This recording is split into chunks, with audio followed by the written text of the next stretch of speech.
Hi అండి, నమస్తే. ఎలా ఉన్నారు అందరూ? నేను మీ Anusha. Welcome back to Telugu Ruchulu. ఈరోజు తెలుగు రుచుల్లో మీరు చూడబోతున్న రెసిపీ ఏంటో తెలుసా? మనందరి ఫేవరెట్ ఆరకాకరకాయ ఫ్రై. ఈ కాకరకాయ చాలా టేస్టీగా ఉంటుందండి. మామూలు కాకరకాయలా చేదు ఉండదు, కానీ చాలా చాలా టేస్టీగా ఉంటుంది. దీన్ని కొన్ని చోట్ల బోడ కాకరకాయ అని కూడా అంటారు. మేమైతే ఆరకాకరకాయ అని పిలుస్తాము. నాన్నగారు ఊళ్ళో నుంచి తీసుకొచ్చారండి ఇవి. చాలా చాలా బాగుంటాయన్నమాట. దీన్ని చాలా రకాలుగా తయారు చేసుకోవచ్చు. కూరలాగా, ఫ్రైలాగా, మసాలా గ్రేవీలాగా, పచ్చడిలాగా చాలా రకాలుగా తయారు చేసుకోవచ్చు. ఈరోజైతే నేను ఫ్రై చేస్తున్నానండి.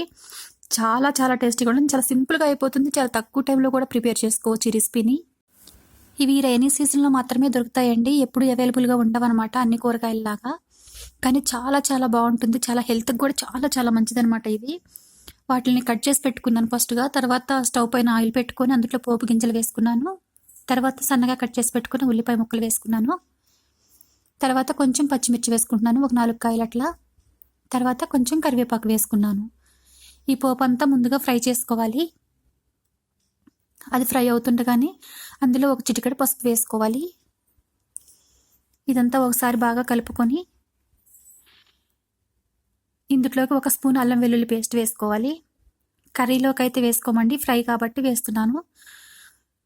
ఇదంతా ఒకసారి బాగా మిక్స్ చేసుకొని, దీనికి చాలా తక్కువ టైం పడుతుందండి, ఎక్కువ టైం కూడా పట్టదు. చాలా తొందరగా మగ్గిపోతాయి ఈ కూరగాయలు. ముందుగా కట్ చేసి పెట్టుకుని ఈ ఆరకాకరకాయ ముక్కలు వేసుకోవాలి. ఇదంతా ఒకసారి మిక్స్ చేసుకొని ఇప్పుడు కొంచెం సాల్ట్ వేసుకుందాము. ఒక 1/2 టీ స్పూన్ సాల్ట్ వేసుకుంటే సరిపోతుంది. ఇదంతా బాగా మిక్స్ చేసుకొని మూత పెట్టుకొని ఒక 2 మినిట్స్ పాటు మగ్గించుకుందాం ఫస్ట్.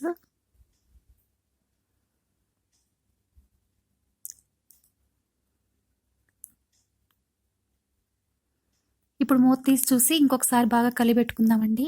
చూస్తున్నారు కదా, తొందరగానే మగ్గిపోయింది. 2 మినిట్స్లోనే మగ్గిపోయింది.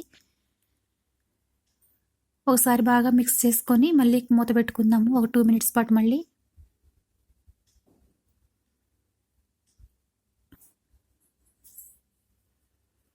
ఇట్లాంటి సీజనల్గా వచ్చే కూరగాయలు మీరు మిస్ అవ్వద్దండి. ఎప్పుడు దొరకవు కాబట్టి కంపల్సరీగా తెచ్చుకొని వండుకొని తినండి. చాలా చాలా బాగుంటాయి కదా.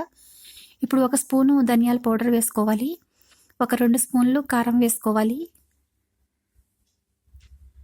ఇదంతా బాగా మిక్స్ చేసుకొని మళ్ళీ ఒక 1 మినిట్ పాటు మగ్గించుకోవాలి. ఉప్పు అంత మసాలా అంతా దానికి పట్టే వరకు, ముక్కలకు పట్టే వరకు.